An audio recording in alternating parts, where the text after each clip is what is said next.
Hello everyone. So আজ আমি বানাবো ব্রোকলি টিক্কি। প্রথমেই দেখুন এই ব্রোকলিগুলো আমি আর কি মিক্সিতে গ্রাইন্ড করে নিয়েছি। এটা আপনারা গ্রেড করেও নিতে পারেন চপারের সাইজে, চপারের সাহায্যে আর কি।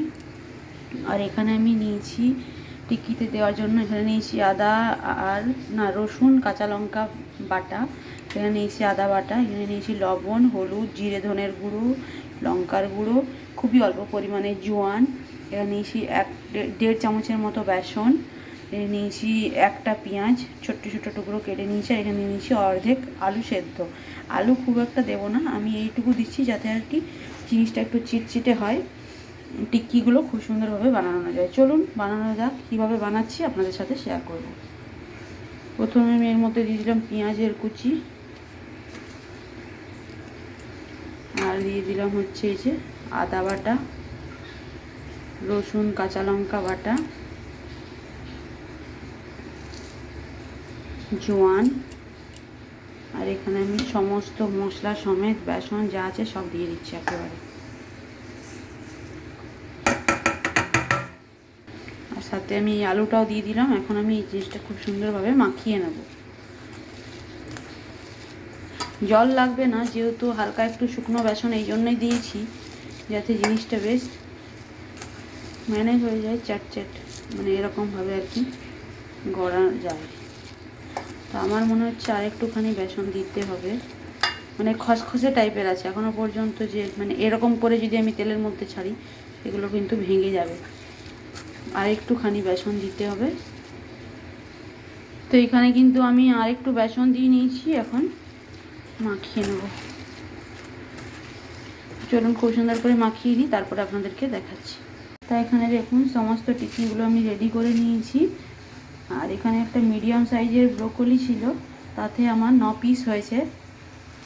আর এখন আমি এই যে তেল গরম করে নিয়েছি, আমি কিন্তু ডুবো তেলে ভাজবো না, আমি এই ননস্টিকের তাওয়ার মধ্যে তেল নিয়ে নিয়েছি। এখন উল্টে পাল্টে খুব সুন্দরভাবে ভেজে নেব।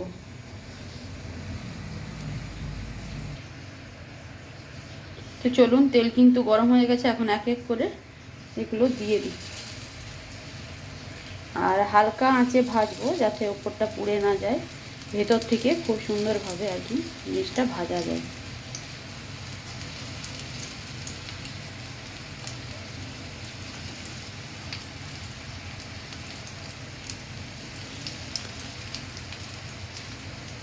আর একটু টাইট করে মাখলে জিনিসটা ভালো হয়, কারণ এটা যখনই লবণ দেওয়া হয়েছে না, জিনিসটা অনেকটা পাতলা পাতলা হয়ে গেছে।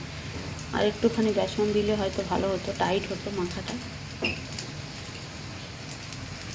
চলুন এখন আস্তে আস্তে ভাজা হোক, ওপারটা উল্টিয়ে তারপরে আপনাদেরকে দেখাচ্ছি।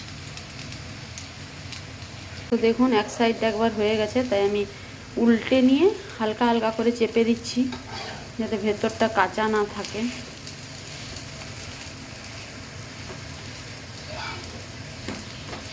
উল্টে পাল্টে করতে হবে। এটা আর আলাদা কিছুই নয়, যেমন আপনারা কাঁচকলার কি কোপ্তা বানান, লৌকির কোপ্তা বানান, সেরকমভাবেই জিনিসটা সেমই।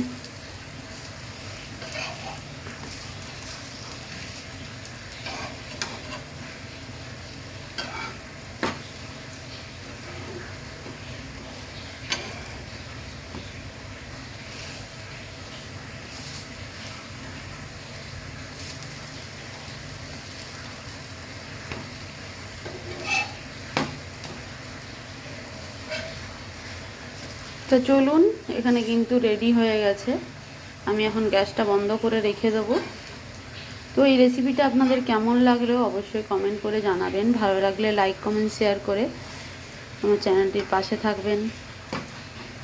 আর এটা কিন্তু আপনারা বাচ্চাদেরকেও খাওয়াতে পারেন, যেমন ধরুন এর সাথে তেল না দিয়ে হালকা একটু বাটার দিয়ে এগুলো উল্টে পাল্টে হালকা হালকা করে ভেজে নিলেন। এটা যেহেতু তেল দিয়ে বানিয়েছি, আপনারা বাচ্চাদেরকে দেওয়ার জন্য হালকা একটু বাটার দিয়ে বানাতে পারেন। চলুন আজকের মতো আসি, আবার দেখা হবে নেক্সট একটা ভিডিওর সাথে। টাটা।